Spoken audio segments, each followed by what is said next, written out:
Teror penagih utang masih terjadi di Jakarta. Pelaku sempat menganiaya korban saat mencoba merampas motor.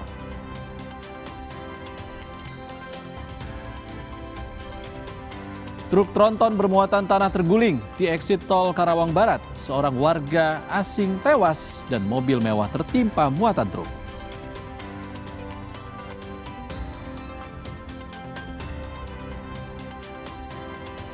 Pemerintah Provinsi Jawa Timur mengeluarkan regulasi sound horeg. Pembatasan volume hingga jam pelaksanaan jadi sorotan.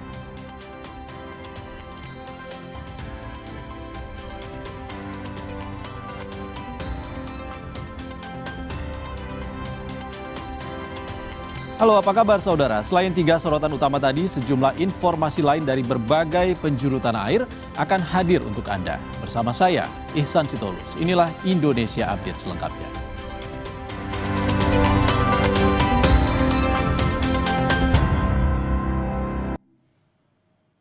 Kita ke informasi pertama. Demo permasalahan kepemilikan tanah di Pengadilan Negeri Manado nyaris ricuh. Massa memaksa masuk ke kantor pengadilan hingga saling dorong dengan petugas.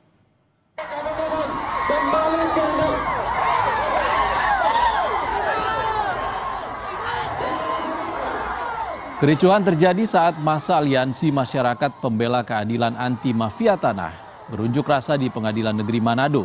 Mereka meminta pengadilan membatalkan eksekusi di lahan Wisma Sabang X Corner 252 karena telah memiliki sertifikat hak milik atas nama Junike Kabimbang.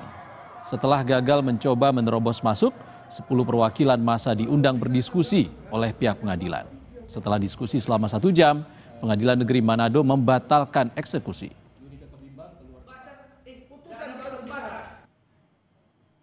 Tanah yang di Sate Tumpah itu milik dari Junike Kabimbang, mempunyai sertifikat hak milik sah oleh BPN, kemudian sudah diuji di PT UN, sah juga. Ya. Pengadilan Negeri Manado sudah menyampaikan dan sudah bertemu dengan keluarga dan mengambil putusan bahwa eksekusi tidak dilaksanakan. Kepada Bapak Ibu sekalian, bisa meninggalkan kantor Pengadilan Negeri Manado dengan tenang, karena kami masih juga melayani para pencari keadilan yang lain. Saya mohon para korban, bawa saudara-saudara kita pulang ke tempatnya. Kita ke sorotan lain, truk tronton bermuatan tanah terguling dan menimpa mobil mewah di eksit tol Karawang Barat. Akibatnya seorang warga negara asing tewas terjepit badan kendaraan.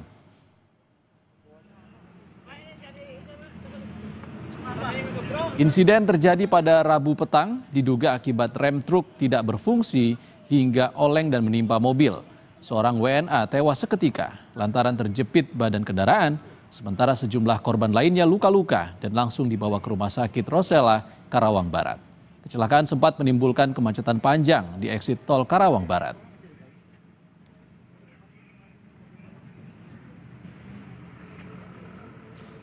Saudara, seorang juru parkir liar nekat melawan petugas Satpol PP saat terjaring razia yang digelar di kawasan Tanah Abang, Jakarta Pusat siang tadi.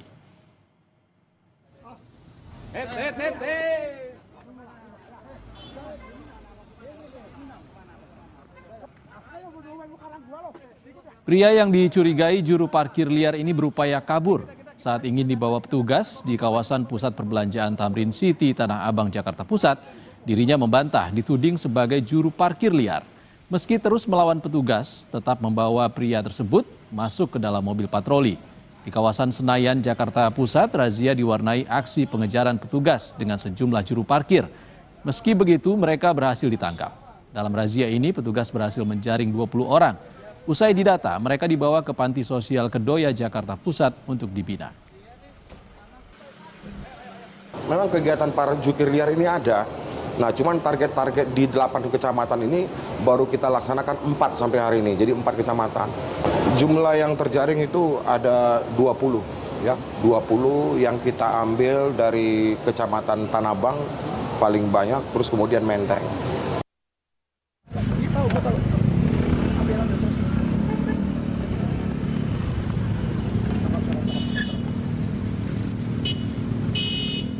Sebelumnya sejumlah petugas parkir liar atau kerap disebut Pak Ogah lari tunggang langgang saat mengetahui ada razia yang digelar petugas gabungan Satpol PP bersama Sudin Sosial di wilayah Sawah Besar, Jakarta Pusat. Aksi pengejaran terjadi antara petugas dan Pak Ogah saat razia digelar. Meski berupaya kabur dan mengecoh petugas, sejumlah Pak Ogah ditangkap. 11 orang terjaring, terdiri dari Pak Ogah dan penyakit masyarakat lainnya. Usai didata, 11 orang dibawa ke panti sosial untuk dibina. Terjaring 11 orang, ya, baik itu juru parkir ataupun penyakit masyarakat sosial oknum ya, dan nanti akan dilakukan pembinaan di panti sosial, akan kita bawa ke panti sosial untuk dilakukan pembinaan dan pelatihan. Kita ke informasi lain yang juga jadi sorotan, Saudara. Pusat Pelaporan dan Analisis Transaksi Keuangan atau PPATK memblokir sejumlah rekening bank yang tidak menunjukkan aktivitas transaksi selama 3 bulan atau lebih. Meski bertujuan untuk melindungi nasabah, kebijakan ini membuat sebagian besar masyarakat resah. Jika Anda memiliki rekening bank yang tidak digunakan bertransaksi dalam waktu lama, bisa saja rekening Anda dianggap menganggur dan dibekukan oleh PPATK. Sejumlah warga di media sosial mengeluhkan rekening mereka diblokir dan tidak bisa digunakan untuk bertransaksi lantaran menganggur selama 3 bulan atau lebih. Ada pula warga yang mendapat notifikasi pemblokiran namun masih bisa melakukan transaksi, baik cek saldo, tarik tunai, maupun transfer. Terus pada hari Rabu, tepatnya tanggal 16 Juli, jam setengah 12 siang tuh saya dapat transferan BSU tahap 4. Nah sorenya jam 5-an gitu malah dapat email dari akun nama banknya, lalu newsletter yang memberitahukan kalau rekening saya itu telah dilakukan penghentian sementara. Di email itu tuh di bawah surat pemberitahuan itu tuh bahkan disertakan form bisa klik di sini. Nah, menurut saya kok jadi kayak nggak sejalan ya antara kebijakan dan implementasinya. Pertama karena meski sudah mendapat pemberitahuan telah dilakukan penghentian sementara, tapi faktanya rekening saya masih bisa digunakan sampai saat ini. PPATK menyebut pemblokiran rekening menganggur atau dorman dilakukan untuk melindungi nasabah. Data PPATK bilang ada ratusan ribu rekening dorman yang membuka celah digunakan untuk kejahatan. Tentu solusi ya, dan bentuk perlindungan kepada nasabah, kepada masyarakat ya, tentu kepada saudara-saudara kita, agar mereka terhindar dari tindak pidana kejahatannya. Karena fakta di lapangan itu banyak sekali ya, saudara-saudara kita itu pemilik sah rekening, tapi rekeningnya digunakan untuk kejahatan. Lalu ketika ada proses hukum, dia yang bolak-balik dipanggil oleh penyidik. Kebijakan ini ditanggapi beragam oleh masyarakat. Sebagian dari mereka menilai pemblokiran sementara akan menyulitkan, terutama saat kondisi darurat. Memang nggak semua masyarakat menggunakan rekeningnya sewaktu-waktu ya. Cuma dalam kondisi darurat, kalau rekeningnya terblokir pasti akan sangat membuat susah dan membuat rasa tidak nyaman lah ya. Kalau dibekukan itu mengganggu untuk aktivitas saya, buat saya naruh duit di bank, karena buat suatu saat saya butuh, mungkin untuk mengambilkan susah gitu, buat kebutuhan saya juga. PPATK telah membekukan lebih dari 140 ribu rekening pasif. Total uang dalam rekening-rekening tersebut mencapai lebih dari 428 miliar rupiah. Meski bertujuan menghindarkan pemilik rekening dari tindak pidana, masyarakat berharap kebijakan tersebut dievaluasi kembali agar tidak menimbulkan keresahan. Tim Liputan Kompas TV. Tetaplah di Indonesia Update, Saudara. Usai jeda kami kembali dengan kabar dari Bupati Situbondo yang mengecek pom bensin buntut kelangkaan BBM. Hasilnya ditemukan jeriken dan motor tangki kapasitas besar yang diduga digunakan untuk mengisi BBM dalam jumlah banyak.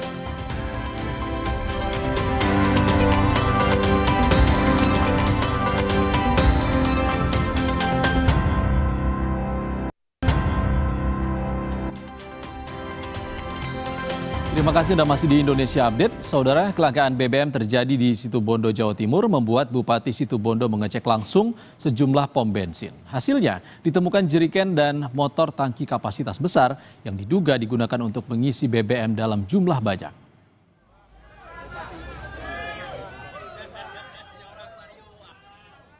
Bupati Situbondo Rio Prayogo sidak ke sejumlah SPBU karena banyaknya masyarakat yang mengeluhkan antrean panjang di SPBU. Saat sidak di SPBU Kalianget Banyuglugur, ditemukan 26 jerigen milik pengepul BBM jenis Pertalite dan Pertamax yang disembunyikan di warung yang tak jauh dari SPBU. Petugas polisi dan Satpol PP juga menemukan 2 unit motor tangki kapasitas besar untuk pengisian BBM dalam jumlah banyak. Kelangkaan BBM terjadi sejak 3 hari terakhir. Guna mengatasi kelangkaan BBM, Pemkab Situbondo telah mengajukan permintaan tambahan ke Pertamina.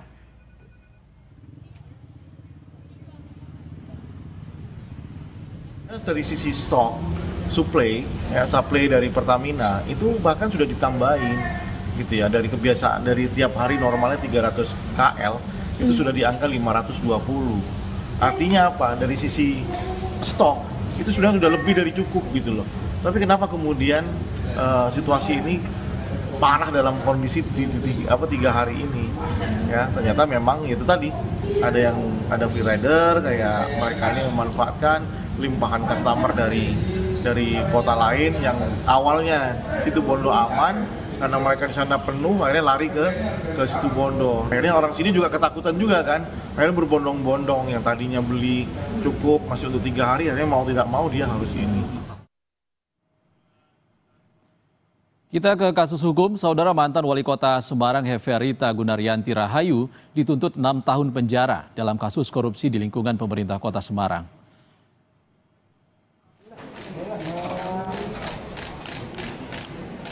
Sidang dengan agenda tuntutan dari Jaksa Penuntut Umum Komisi Pemberantasan Korupsi digelar di Pengadilan Tipikor Semarang.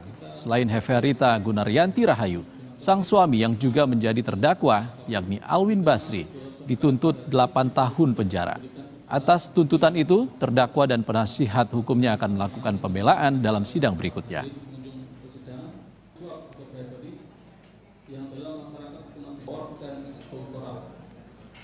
Menjatuhkan pidana terhadap terdakwa 1 Heferita Gunaryanti Rahayu dengan pidana penjara selama 6 tahun serta pidana denda sejumlah Rp500 juta subsidi 6 bulan kurungan.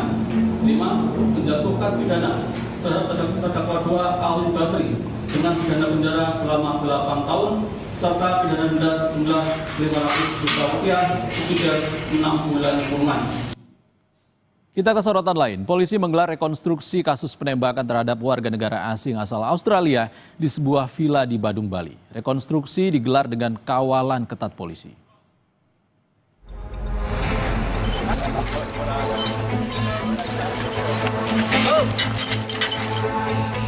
Dengan menggunakan kendaraan taktis, salah satu tersangka tiba di sebuah toko bangunan dan langsung memperagakan adegan saat membeli alat sebelum melakukan aksinya.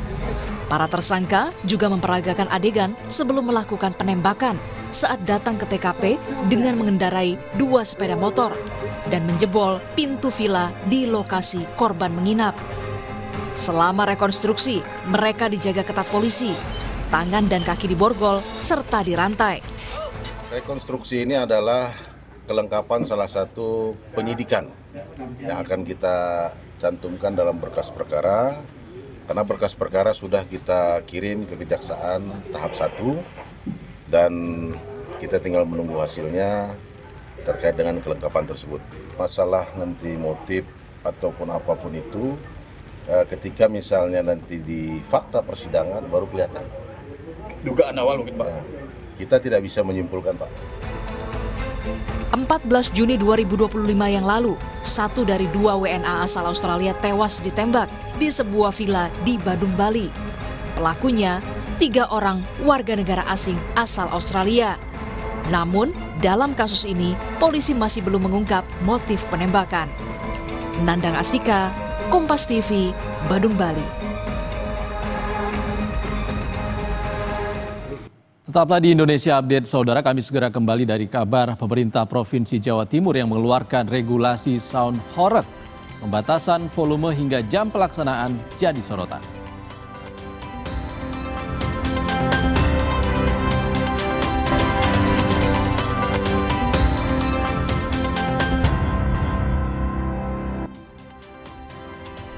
Kita tiba di paruh akhir Indonesia Update, saudara. Debt kolektor alias penagih utang menarik paksa sepeda motor warga saat melintas di Kelapa Gading, Jakarta Utara. Mereka juga sempat menganiaya korban saat berupaya merampas sepeda motor.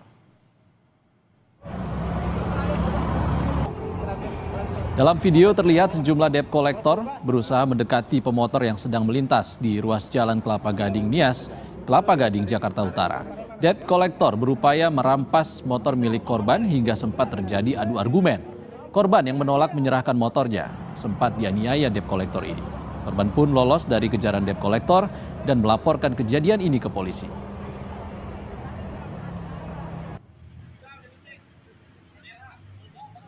Saat sedang perjalanan, korban ini dipepet oleh para pelaku, kemudian diberhentikan dan dipaksa untuk diambil motornya. Kemudian dari korban menelpon pihak keluarga korban, sehingga datanglah pihak keluarga korban, namun ada disertai penganiayaan. Penganiayaan itu berupa tendangan di bagian bahu kepada korban, kemudian setelah ada kejar-kejaran, korban berhasil meloloskan diri. Saudara, pemerintah Provinsi Jawa Timur mengeluarkan aturan untuk acara sound horeg yang sempat dinyatakan haram oleh MUI Jawa Timur. Aturan itu diantaranya terkait pembatasan volume, dimensi kendaraan, rute, dan jam pelaksanaan sound horeg. Setelah sempat menjadi polemik dan dinyatakan haram oleh MUI Jawa Timur, permasalahan sound horeg menjadi perhatian pemerintah Provinsi Jawa Timur. Pemprov Jatim bersama kepolisian, MUI, dan dokter THT menggelar pertemuan untuk menemukan solusi permasalahan ini.